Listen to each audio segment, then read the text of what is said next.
क्या आपने कभी सोचा है अगर सचमुच कोई सर्वशक्तिमान ईश्वर है तो वह दिखता क्यों नहीं? क्यों नहीं वह हमारे दुख में उतर आता? क्यों नहीं वह हमारी प्रार्थनाओं का उत्तर देता? क्या वह केवल आस्था का एक विचार है या कोई ऐसा सत्य जिसे हम देख नहीं पा रहे? दोस्तों, आज हम आपको ले चलेंगे एक ऐसी गहरी यात्रा पर जहां तर्क और भावना दोनों एक साथ चलते हैं, जहां विश्वास और अनुभूति की सीमाएं मिट जाती है। यह कहानी है गौतम बुद्ध की, जिन्होंने ईश्वर के प्रश्न को ऐसे ढंग से देखा जैसा शायद किसी और ने नहीं देखा। वीडियो के अंत तक रहिए, क्योंकि जो दृष्टिकोण आज आप जानने जा रहे हैं वह आपकी सोच की दिशा हमेशा के लिए बदल सकता है। और हाँ, अगर आप सच की इस खोज में हमारे साथ हैं तो वीडियो को लाइक, शेयर और चैनल को सब्सक्राइब करना मत भूलिए, ताकि इस यात्रा में हम साथ रह सकें।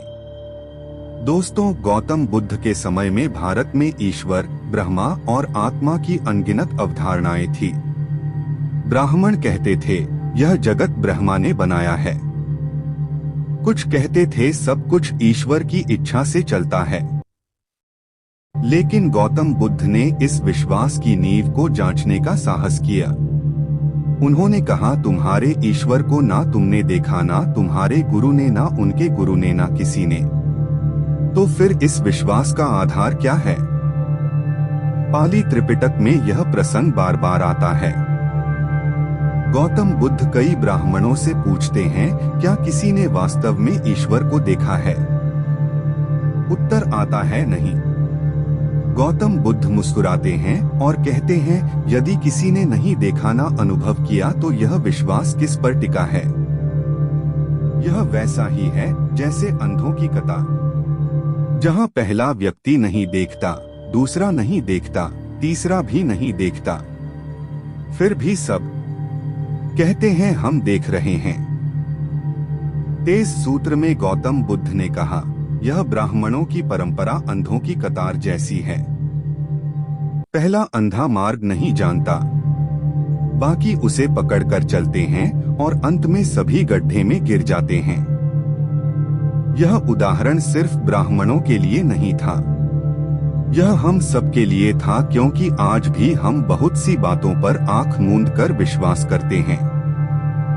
किसी ने कहा, किसी किताब में लिखा है, किसी संत ने बताया है, लेकिन क्या हमने स्वयं अनुभव किया? क्या हमने स्वयं देखा? एक दिन एक ब्राह्मण गौतम बुद्ध के पास आया। उसने कहा, गौतम, हमारे शास्त्रों में कहा गया है कि ईश्वर सर्वज्ञ, सर्वशक्तिमान और सर्वव्यापक है। उसी ने यह सृष्टि बनाई, वही हमें चला रहा है। इस पर आपका क्या कहना है? गौतम बुद्ध ने बहुत शांत स्वर में पूछा, क्या तुमने उस ईश्वर को देखा है? ब्राह्मण बोला, नहीं। क्या तुम्हारे गुरु ने देखा? नहीं। क्या उनके गुरु ने देखा? नहीं। तब भगवान बुद्ध ने कहा, वह जिसे ना तुम जानते हो, ना तुम्हारे गुरु, ना उनके गुरु, उसके बारे में यह दावा करना कि वही सत्य है, यह कैसी मूर्खता है? गौतम बुद्ध ने आगे कहा, अगर कोई कहे कि नगर की सबसे सुंदर स्त्री इस गांव में है, पर किसी ने उसे कभी नहीं देखा, तो क्या तुम उस पर विश्वास करोगे? तुम तो पूछोगे, वह कहाँ है? उसका नाम क्या है? कौन उसे जानता है? वैसे ही ईश्वर के विषय में तुम कहते हो ईश्वर है, पर उसे किसी ने नहीं देखा। क्या यह तर्कसंगत है? यह उदाहरण गौतम बुद्ध ने केवट सूत्र में दिया था। यह उनका तरीका था सत्य को सरल उदाहरणों में उतारने का, क्योंकि वे जानते थे सत्य तर्क से नहीं, अनुभव से प्रकट होता है। गौतम बुद्ध का दृष्टिकोण बहुत गहरा था। उन्होंने कहा, यदि इस संसार में कुछ है तो वह प्रतीत्य समुत्पाद अर्थात कारण और परिणाम से बंधा है। कोई भी वस्तु बिना कारण के नहीं होती। यदि ईश्वर सृष्टि का कारण है तो ईश्वर का कारण क्या है? यदि सृष्टि ईश्वर की रचना है तो ईश्वर की रचना किसने की? उन्होंने आगे कहा, यदि सब कुछ ईश्वर की इच्छा से होता है तो पाप और पुण्य का कोई अर्थ नहीं रह जाता, क्योंकि तब तो चोर भी वही करता है जो ईश्वर चाहता है और साधु भी वही जो ईश्वर चाहता है। फिर किसे दोष और किसे पुण्य? यह वही प्रश्न था जो गौतम बुद्ध ने उठाया था। उन्होंने कहा, यदि सब कुछ ईश्वर की इच्छा से हो रहा है तो धर्म, कर्म और प्रयत्न का क्या अर्थ है? गौतम बुद्ध का तर्क बहुत सीधा था। अगर दुख किसी परमात्मा ने दिया है तो वह करुणामय कैसे हो सकता है? अगर सब उसकी योजना है तो मनुष्य के कर्मों का मूल्य क्या है? यदि ईश्वर सबका नियंता है तो अन्याय क्यों होता है? युद्ध क्यों होते हैं? निर्दोष क्यों मरते हैं? यह प्रश्न केवल गौतम बुद्ध के नहीं थे, यह हर उस व्यक्ति के हैं जो सच्चे अर्थों में सत्य को जानना चाहता है। कई बार लोगों ने गौतम बुद्ध से पूछा, क्या ईश्वर है या नहीं? गौतम बुद्ध ने ना तो हाँ कहा ना नहीं। उन्होंने कहा, जो प्रश्न सीमित बुद्धि से पूछे जाते हैं उनका उत्तर शब्दों से नहीं, अनुभव से दिया जाता है। अज्ञगोत्र सूत्र में गौतम बुद्ध ने वत्सक गोत नामक साधु से कहा, मैं ना यह कहता हूँ कि आत्मा है, ना यह कि आत्मा नहीं है, ना यह कि जीव मृत्यु के बाद रहता है, ना यह कि नहीं रहता, क्योंकि यह सब धारणा के स्तर के प्रश्न है। जब तक तुम सत्य को स्वयं नहीं देखोगे तब तक तुम्हें मेरा हर उत्तर केवल भ्रम लगेगा। गौतम बुद्ध ने इस दृष्टि से ईश्वर के प्रश्न को भी देखा। उन्होंने कहा, जिसे तुम ईश्वर कहते हो वह केवल तुम्हारे मन की कल्पना है, तुम्हारी इच्छा का प्रतिबिंब है। गौतम बुद्ध नास्तिक नहीं थे, वे यथार्थवादी थे। वे उस आस्था के विरोधी थे जो अंधी है, जो अनुभव के बिना विश्वास करती है। उन्होंने कहा, जो सत्य है वह अनुभव किया जा सकता है। उनके लिए ईश्वर कोई बाहरी सत्ता नहीं थी, बल्कि वह चेतना है जो भीतर विद्यमान है।